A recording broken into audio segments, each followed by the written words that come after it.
안녕하세요. 지원자 쌤입니다. 오늘은 세계사 5강 로마 수업 진행해 보도록 하겠습니다. 본격적으로 수업 진행하기 전에 좋아요, 구독, 댓글, 알람 설정까지 부탁드려요. 자, 로마입니다. 로마는 이 역사 자체가 굉장히 길어요. 천년의 역사를 자랑합니다. 그리고 비잔티움까지 가면 비잔티움이 동로마 제국이죠. 그래서 2000년이 넘어가요. 그래서 이 어마어마한 긴 역사를 이게 짧게만 배우는 게 너무 안타까워. 진짜 로마 역사는 무궁무진하니까 역사 좋아하는 친구들은 나중에 로마 역사서 많이 찾아봐도 좋을 것 같아요. 그래서 이 로마가 이 1000년이라는 긴 시간을 서로만 봤을 때 한 번에 보기 어려우니 좀 시기별로 한번 나눠서 잠깐 연표를 살펴볼게요. 기원전 로마가 8세기에 출발을 합니다. 그 이탈리아의 작은 마을로 출발을 해요. 그래서 기원전 6세기까지 로마 왕정이고요. 기원전 6세기부터 기원전 1세기까지가 공화정입니다. 공화정이 뭔지는 이따 설명해 드릴게요. 그리고 기원전 1세기부터 기원 후 2세기까지는 제정. 황제의 제자가 여기 제정이에요. 그래서 제정이란 말은 황제가 통치했다 이런 말입니다. 그래서 제정이란 말은 세계사 공부하면 자주 등장하니까 알아두면 좋을 것 같아요. 그리고 3세기 군인 황제 시대, 그리고 그 이후에는 로마가 쇠퇴하는 시기입니다. 아시겠죠? 그래서 자, 이게 차근차근 시기별로 살펴볼 건데요. 로마는 뭐가 시험에 나오냐? 가장 많이 나오는 건 인물이 제일 많이 나옵니다. 로마 인물. 그래서 옥타비아누스, 콘스탄티누스, 테오도시우스가 최근에 나왔고요. 특히 옥타비아누스, 콘스탄티누스는 정말 많이 나와요. 이렇게 알아두고, 또 최근에 작년에 좀 로마에 대해서 다양한 문제들이 많이 나왔는데, 일단 콘스탄티노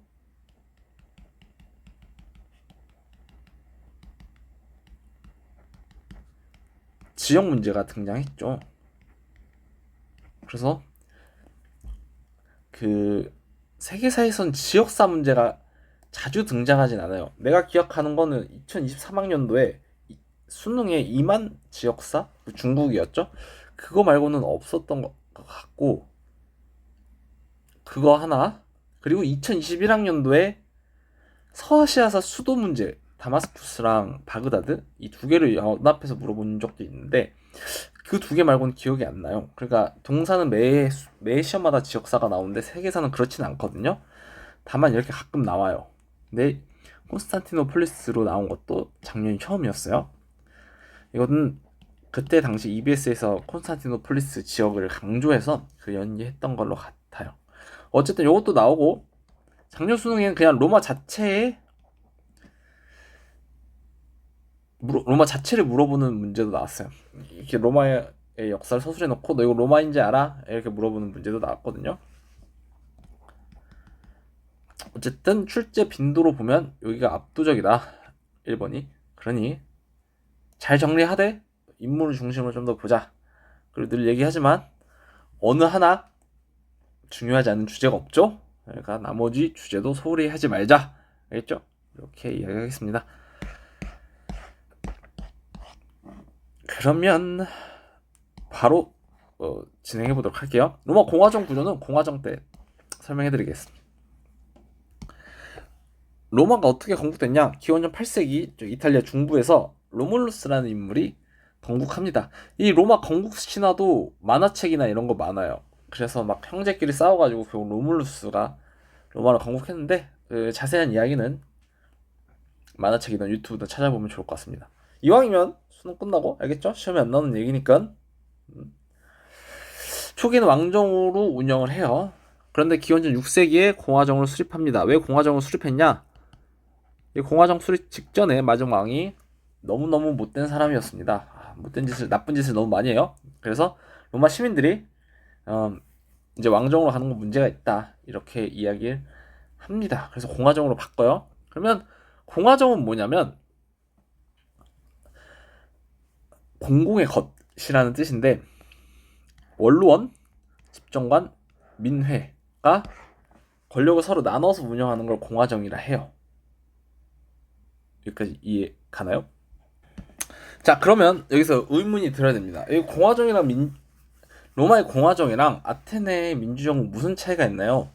자, 아테네의 민주정은 모든 시민들의 의견을 중요시해요. 즉 시민 개개인의 의견, 물론 이제 여성 노예, 외국인은 포함이 안 되지만 모든 시민들의 의견은 하나하나 다 반영을 하려고 했어요. 다만 로마의 공화정은 이 귀족 집단, 콘술, 그리고 평민 집단 이렇게 세 개로 구성이 돼 있거든요. 그럼 이 세 집단의 의견을 중요시하는 거야. 이해 가나요? 여기는 개인보단 이 집단에서 결정된 의견을 중요시해요. 이 집단. 그래서 콘술은 한두 명이기 때문에 집단이라 하긴 어렵지만 어쨌든 콘술의 의견, 귀족의 의견, 평민들의 의견, 그 집단의 의견들을 모아서 의사결정을 주로 해요. 그러니까 여기는 좀 단체 의견을 중요시했다. 아테네 민주정은 개인의 의견을 중요시했다라는 차이가 있습니다. 그래서 그래도 좀 구분해서 공부하면 편하니까 그렇게 알면 좋을 것 같아요. 다만 이 초기 공화정도 귀족 원로원이 권력을 장악합니다. 그래서 이 집정관 콘술이 아까 그림을 보면 그 최고 의사 결정자거든요. 지금의 대통령 같은. 그래서 이 독재가는 있을 때도 있고 없을 때도 있으니까 크게 신경 안 써도 돼요. 그리고 교과서에는 없어. 없는데 내가 써놨어. 어쨌든 이 집정관은 2명으로 이루어져 있죠. 근데 초기에는 귀족들이 집정관을 대부분 다 차지합니다. 독점했다고 보면 돼요. 그래서 여기 나오죠? 독점.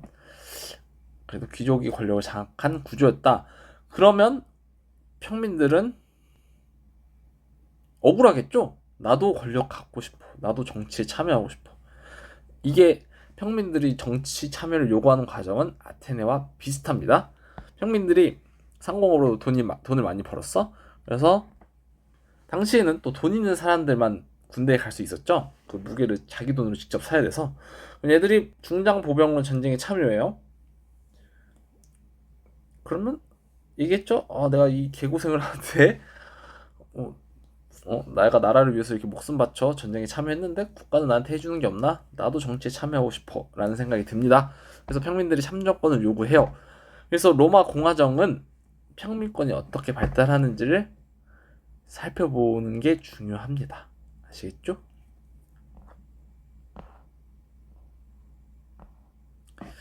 자, 그래서 이 평민권이 어떻게 발달하는지 순차적으로 살펴볼게요. 자, 제가 당연히 시기 순서로 써놨겠죠? 그래서 위에서 호민관부터 밑에까지 시간 순서대로 흘러가니까 살펴보겠습니다. 호민관은 평민들의 권익을 보호하기 위해 만들어진 관직이에요. 그래서 이 호민관은 원로의 의결사항, 즉 귀족들이 결정한 내용을 거부할 수 있어. 귀족들이 결정한 내용 중에 평민들의 권리를 침해하는 내용도 있겠죠? 그럼 그런 거는 호민관이 나서서 안 돼요. 나는 평민의 대표니까 우리 평민들의 권리를 해치는 결정사항을 받아들일 수가 없습니다. 이렇게 이야기할 수 있는 게 호민관이에요. 아시겠죠? 그리고 이제 평민회라고 이제 평민들이 조직한 민회예요. 그럼 여기서 무슨 일을 하냐? 평민회에서 호민관을 선출하고요. 아까 봤죠? 호민관. 그리고 평민의 권익을 보호하는 여러 가지 정책을 만들어냅니다. 아시겠죠? 자, 그 다음 12표법입니다. 로마 최초의 성문법이에요.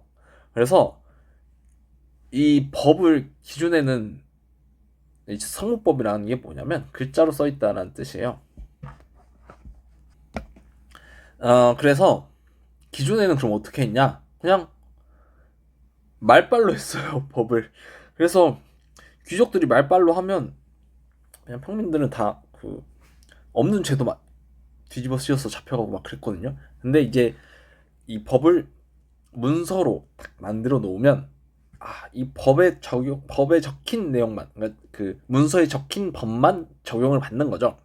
그래서 귀족들의 자의석을 법 해석을 막는다. 이 말은 귀족들 멋대로 없는 죄도 만들어 버리는 행위를 막는다라고 이해하시면 돼요. 아시겠죠? 그래서 평민들의 법적 권리를 보호합니다. 이 말 이해 가죠? 그다음에 리키니우스 섹스티우스 법이에요. 집정관 2명 중 1명을 평민에서 선출합니다. 집정관은 아까 봤죠? 내가 대통령 같은 거라 했어요. 그러니까 최고 권력자. 그래서 이 2명 중에 1명은 2명 뽑는데 2명 중 1명은 평민에서 뽑기로 했고요. 마지막 호르텐시우스법. 평민의 결정을 언론의 승인 없이 법으로 인정합니다. 그러니까 평민회에서 결정한 내용들 있잖아. 뭐 평민들 쌀값 좀 싸게 해주세요. 이런 대표적인 이런 거, 이런 거 몰라요. 있는지 없는지도 그냥 내가 지어낸 건데 예를 들은 거예요. 그냥 이런 거를 기존에는 언론의 승인을 받아야 됐어. 그러면 평민들은 자기네들의 이익이 되는 정책을 만들어도 언론이 빠꾸시키면 그냥 도로 아미타불이죠. 그냥 없어지는 거야. 근데 이제는 호르텐시우스 법 이후에는 본인들이 결정한 내용은 이제 언론 승인 없이 그냥 본인들을 위한 정책, 그냥 본인들이 결정한 정책은 그냥 그대로 실행하는 거예요. 아무런 방해 없이. 뭔 말인지 이해갔죠? 그래서 법률상 귀족과 평민이 동등해졌다라고 표현을 합니다. 이제 평민도 본인들을 위한 법을 만들 수 있겠죠. 그래서 여기까지가 평민권이 발달하는 과정입니다. 아시겠죠? 근데 이제 로마 공화정이 쇠퇴하는 상황이 발생합니다. 그래서 어떤 과정을 거쳐서 로마 공화정이 쇠퇴하는지 살펴볼게요. 자, 우선 기원전 3세기에 포에니 전쟁이 발발합니다. 로마가 평민권 신장 이후 정치적으로 안정되면서 이제 대외 팽창을 추진해요. 그래서 기원전 3세기에 이탈리아 반도를 통일합니다. 이게 작년 수능 26학년도 수능에 나왔죠. 그래서 이탈리아 반도 통일한 게 로마인지 알아라고 물어봤습니다. 그래서 이거 알아두면 좋을 것 같고요. 이제 이탈리아 반도를 통일하고 서지중해 제위권, 이게 어디냐? 여기가 서지중해예요. 누구랑 싸우게? 자, 여기 로마 있죠? 여기 맞은편에 누구 있어요? 카르타고 있죠? 둘이 싸웁니다. 그래서 로마의 스키피오와 카르타고의 한니발이 맞짱 떴어요. 카르타고의 한니발이 막 코끼리까지 대동해서 로마를 괴롭혀요. 그래가지고 코끼리 들고 이렇게 올라가서 이렇게 공격까지 하거든요. 둘 다 별짓을 다 했는데 그래도 어디야 로마가 이깁니다. 그래서 로마가 서지중해를 장악하죠. 그리고 이제 마케도니아, 그리스, 소아시아, 튀르키예까지 영토를 확장합니다. 로마는 정복지를 속주로 삼고 총독을 파견해요. 그러니까 식민지로 삼았다는 거야, 속주가. 그리고 거기다가 총독을 파견해요. 자, 그러면 포에니 전쟁의 결과로 라티푼디움이 유행해.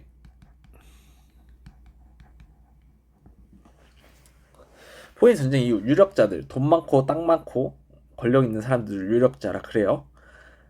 라티푼디움이라는 대농장을 경영해. 이 대농장은 어느 수준이냐? 뭐 약간 보태면 뭐 성남시, 하남시 이 정도 되는 땅이에요. 엄청 넓죠? 그런데 그 넓은 땅을 혼자서 일할 수는 없잖아. 그래서 수많은 노예들을 데리고 거기서 대농장을 경영합니다. 자, 그러면 이때 문제가 중소자영농, 그만한 땅은 없어. 그냥 자기는 여기 앞마당만 이렇게 작게 하는 농민이야. 그러니까 어쨌든 자영농은 자기 땅이 있는 사람이잖아. 자기 땅은 있는데 여기 앞마당 수준, 코딱지만한 땅에서 농사를 지어서 먹고 살았어. 근데 이런 사람들은 어떻게 해요? 당연히 망하죠. 일단은 생산 단가부터가 차이가 나죠. 이 사람들은, 그 유력자들은, 라티푼디움은 대량 생산해서 싸게 파는데 나는 요만큼밖에 안 나오니까 먹고 살려면 좀 비싸게 팔아야 되는데 그럼 안 팔리죠, 우선. 게다가 이 라티푼디움 유력자들이 라티푼디움을 확장하는 과정에서 중소자영농들의 땅을 사들여요. 그러면 이 사람들 또 땅도 뺏겨요. 그래서 로마의 대부분은 중소자영농이었는데 이 중소자영농들이 몰락합니다. 아시겠죠? 아까 얘기했죠? 로마는 돈 있는 시민들이 전쟁에 참여해요. 그래서 이 사람들이 땅도 뺏기고 돈도 없어. 그럼 전쟁에 참여할 수가 없죠. 병사로서. 로마의 군사력이 약화됩니다. 그리고 이 사람들이 세금도 내야 되는데 세금도 못 내. 국가 재정이 감소해요. 아시겠죠? 그럼 이렇게 질문하는 사람들이 있어. 저 대농장 하는 애들이 세금 돈도 많이 버니까 세금 더 많이 내면 되지 않을까요? 근데 액수상 이 대농장을 그러니까 지금 우리나라로 치면 뭐 대기업 다니는 회장분들이 세금을 아무리 많이 내도 이 세금엔 상한선이 있어요. 그래서 이 이상으로는 내지 못해. 그러면 많이 내더라도 그냥 적당히 버는 그냥 우리 일반 월급쟁이 수준의 사람들 여러 명이 내는 게 훨씬 더 세금액이 많아요. 절대적인 액수가. 그래서 라티푼디움이 늘어난다 해도 중소자영농이 몰락했기 때문에 로마 전체적인 세금 조세액이 감소합니다. 이해가시죠? 예. 그러니까 이제 로마 이 중소자영농이 몰락하면서 로마 전체적인 위기가 찾아오잖아요. 그래서 이 문제를 해결하려고 그라쿠스 형제가 등장합니다. 그래서 당연히 목적은 중소자영농 회복을 위한 개혁이고요. 그 형 티베리우스 그라쿠스는 농지법을 제정해서 유력자의 대토지 경영을 제한, 즉 라티푼디움 경영을 제한하고요. 농민에게 토지를 재분배하자고 해요. 그리고 동생 그라쿠스 형 가이우스 그라쿠스는 곡물법을 제정해서 빈민에게 가난한 사람들에게 싼 값으로 곡물을 제공하자라고 이야기합니다. 근데 둘 다 귀족의 반대로 실패해요. 둘 다 맞아 죽었을 걸. 근데 자세히 기억이 안 나는데 한 명은 맞아 죽고 한 명은 도망가다 죽고 어쨌든 둘 다 그냥 비참하게 죽어요. 그냥 반대로 실패하는 거에서 끝나. 그래서 좀 안타깝죠. 어쨌든 그리고 그러면 이제 사회가 개판이 돼요. 로마 사회가. 그래서 벌족파, 귀족파랑 평민파랑 권력 투쟁도 하고 내전도 해요. 그래서 뭐 여러 사회 혼란이 있는데 동맹시 전쟁이라 해서 이탈리아의 여러 동맹국들이 본인들도 시민권은 달라. 로마가 얘네들한테 시민권을 안 줬어요. 그러니까 시민권을 달라 해서 전쟁을 일으킵니다. 대신 로마가 이기긴 하는데 그래도 동맹국들에게 시민권을 주긴 하고요. 시험에 나오는 건 이 스파르타쿠스의 난이 선지로 많이 나와요. 그래서 이거는 노예 반란이고 기원전 1세기입니다. 크라수스가 진압하면서 끝나요. 그럴 때 이제 이렇게 사회가 혼란 시기에 여러 군인들이 성장을 해요. 좀 군인들이 병사를 가지고 이런 사회 혼란들도 진압하면서 인기가 많아져요. 그리고 정치에도 참여를 하게 됩니다. 그래서 군인셋이 정치를 하는 걸 삼두 정치라 그래요. 그래서 처음에는 1차 삼두 정치는 카이사르, 폼페이우스, 크라수스가 3두 정치, 1차 3두 정치를 실시합니다. 그래서 카이사르가 특히 잘 나갔는데 갈리아 전쟁을 통해 영토를 확장해요. 근데 독재로 인해 암살당해요. 귀족들한테. 그래서 죽습니다. 그 다음 2차 3두 정치를 주도한 게 옥타비아누스랑 안토니우스 레피두스예요. 근데 하늘 아래 세 개의 태양은 없습니다. 그래서 옥타비아누스랑 안토니우스랑 권력을 두고 싸워요. 그게 악티움 해전이에요. 이 안토니우스가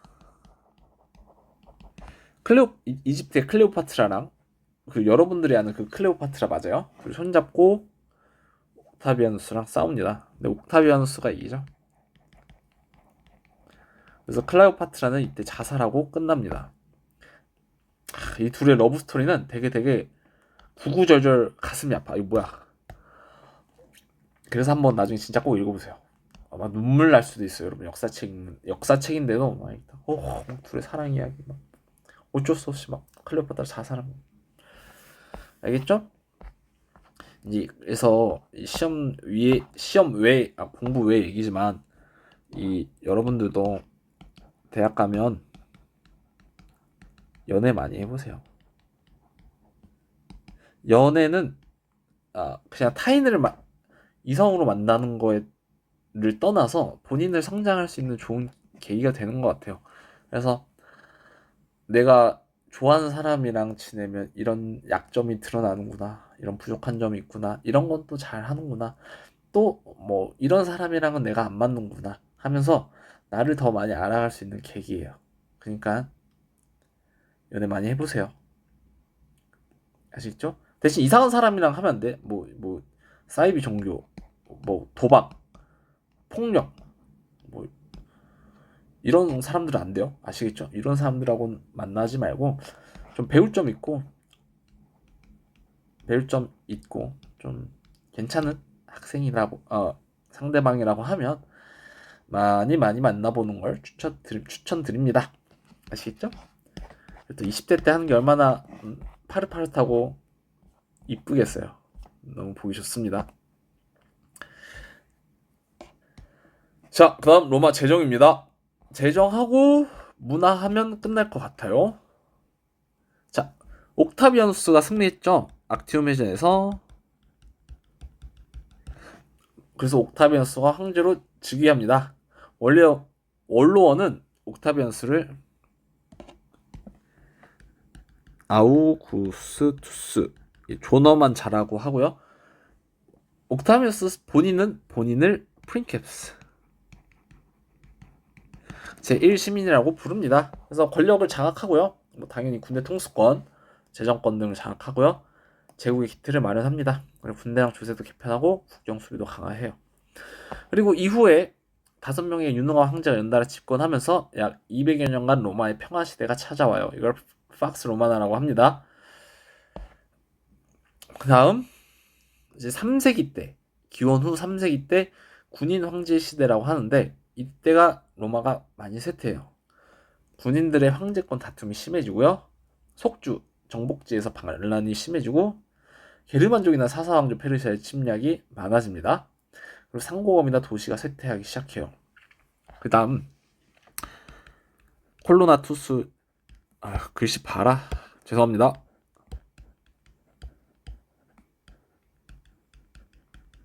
콜로나투스 제도가 농촌에서 확장돼요. 이게 뭐냐면 유력자, 대토지 소유자가 콜로누스에게 토지를 경작시키는 제도예요. 근데 아까 라티푼디움이랑 달라요. 여기에는 콜로누스, 부자유 소장농이라는 말이 나와요. 이게 훗날 농노의 기원이 되거든요. 그러니까 움직일 수 없는, 그러니까 거주지를 이전할 수 없는 소장농들이 콜로누스예요. 이해가나요? 그러니까 자유, 그러니까 행동의 자유도 없어. 이동할 자유, 도망갈 자유도 이런 것도 없고 그냥 평생 거기서 묶여서 일만 해야 돼. 아시겠죠? 그래서 이 콜로누스를 활용해서 농사를 짓는 게 콜로나투스 제도입니다. 라티푼디움은 유력자들이 노예를 데리고 대농장 라티푼디움을 경영하는 거고요. 그래서 이 둘의 차이 확실히 구분해야 됩니다. 아시겠죠? 자, 그다음 로마의 부흥기. 그러니까 쇠퇴해가던 로마를 살짝 올린 거를 부흥이라 그래요.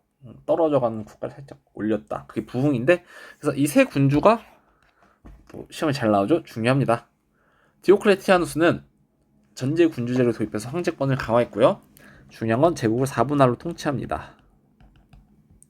그리고 여러 가지 화폐라든지 군사 개혁을 단행해요. 콘스탄티누스는 밀라노 칙령을 발표해서 크리스트교를 공인하고요. 크리스트교 역사는 뒤에서 볼게요. 니케아 공의회를 개최해서 아타나시우스파를 공인합니다. 이해가나요? 그러니까 크리스트교에서도 여러 가지 학설이 있거든요. 저는 무교인데 그 안에서 아타나시우스파의 삼위일체설을 정통으로 본 거죠. 알겠죠? 공의회가 뭐냐면 공의회는 종교 회의란 뜻이에요. 그래서 니케아 공의에서 그렇게 했다. 그리고 콘스탄티노폴리스, 지금 이스탄불로 수도를 옮깁니다. 아시겠죠? 그리고 테오도시우스가 크리스트교를 공인합니다. 아니 미안, 진짜 미안. 여러분 집중. 크리스트교를 공인한 건 콘스탄티누스가 밀라노 칙령 때고요. 테오도시우스는 크리스트교를 국교화, 국가의 종교로 받아들입니다. 순간 헷갈렸는데 여러분 저도 정신 차리고 여러분도 정신 차려야 돼요. 아시겠죠? 죄송합니다. 제가 틀려놓고 뻔뻔하죠. 어쨌든 구분해야 돼요. 테오도시우스랑 콘스탄티누스랑. 그리고 테오도시우스 사후 로마가 동서로 분열됩니다. 여러분 이거 테오도시우스가 2년 전에 나왔을 때, 그러니까 이 동서로 분열한다는 거 보고 디오클레티아누스 찍은 애들 너무 많아. 그러니까 테오도시우스 사후에 로마가 아예 동서로 쪼개진 거고요. 디오클레티아누스는 그냥 하나의 로마를 4개로 나눠서 통치만 한 거야. 아시겠죠? 근데 디오클레티아누스 때 이렇게 4개로 쪼개졌잖아. 쪼개서 통치를 했잖아. 그러니까 이 익숙해지다 보니까 테오도시우스 사후에 이게 아예 이제 영원히 동서로 갈라져 버린 거지. 그래서 잘 알아야 합니다. 서로마는 게로만 족에 의해서 476년에 멸망합니다. 그리고 서로마는 그때 멸망하고요. 동로마는 비잔티움 제국으로 존속하는데 1453년 오스만 제국이 멸망하면서 로마는 역사 속으로 사라져요. 아시겠죠? 비잔티움 제국은 중세사가 가서 다시 볼 겁니다. 여기까지가 로마의 역사였어요. 그래서 이 흐름 한번 잘 잡아두시고 각 시대별 특징 다 알아야겠죠? 여러분 선생님 이건 안 봐도 되지 않나요? 없어요. 그래서 나중에 나와가지고 틀리면 어떡할래? 그때 가서 내 탓할 거야? 안 돼요. 그냥 다 외우세요. 자, 그러면 로마 문화 보고 마무리하겠습니다. 크리스트교의 성립을 볼게요. 여기는 그냥 이해만 하세요. 크리스트교 관련된 거는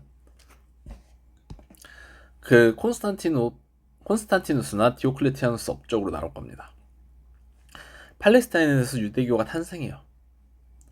그리고 예수가 로마 제정 때 등장한다고 합니다. 그래서 예수는 이 기존에 있던 유대교를 비판해요.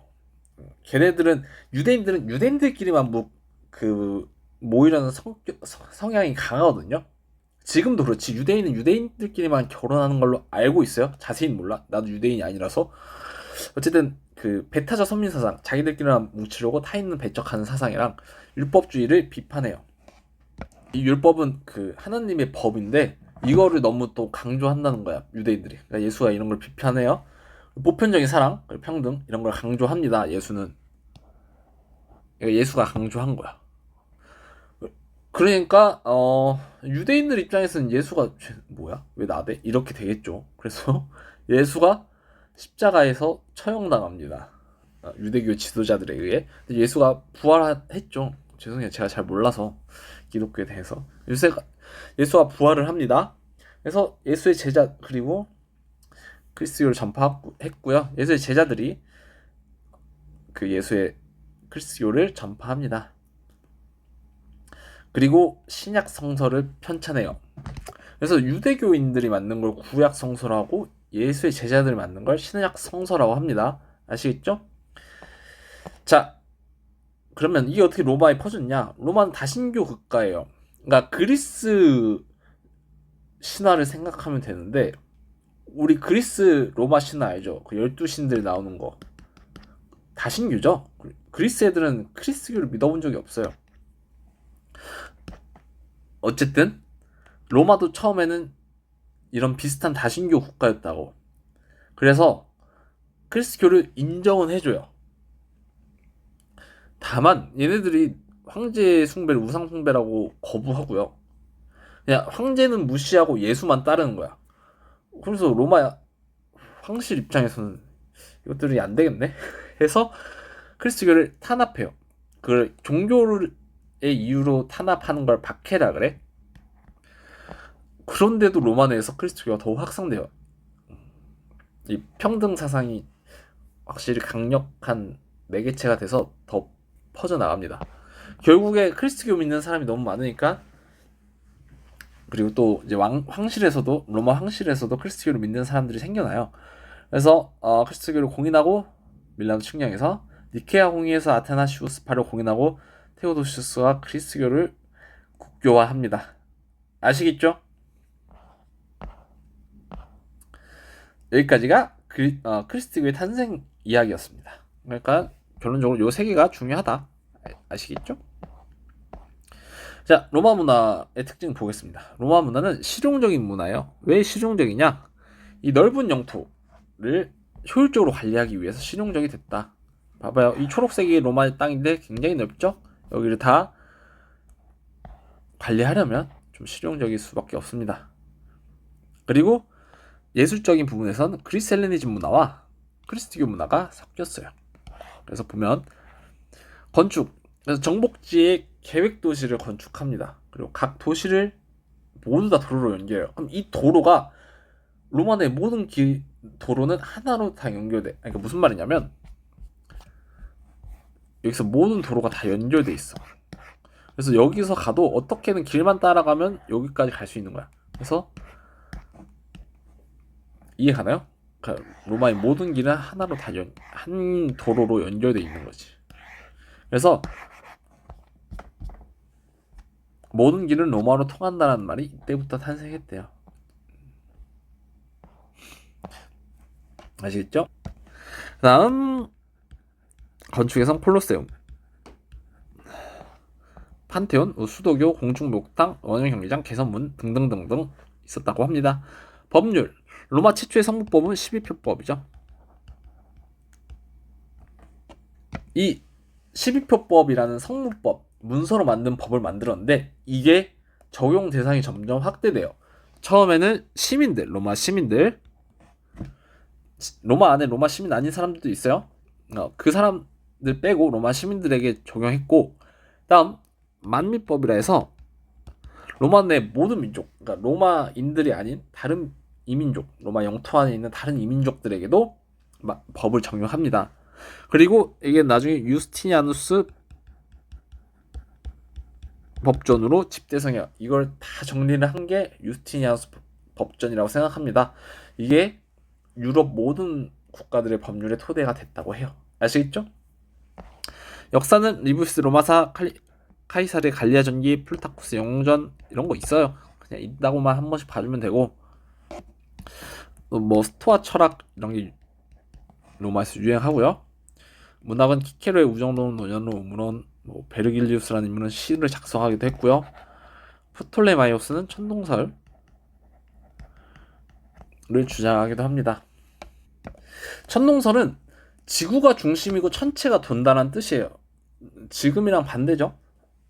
지금은 설도 아니잖아. 우리는 지구가 돌고 태양이 중심이라는 걸 알죠. 당시에는 지구가 중심이다. 그리고 나머지 천체가 돈다. 이렇게 생각해서 천동설이라고 합니다. 자, 여기까지 해서 로마도 마무리하겠습니다. 로마도 꼭 나오는 주제 중에 하나니까 잘 정리해보면 좋을 것 같아요. 자, 그럼 오늘은 여기서 마무리할게요. 안녕.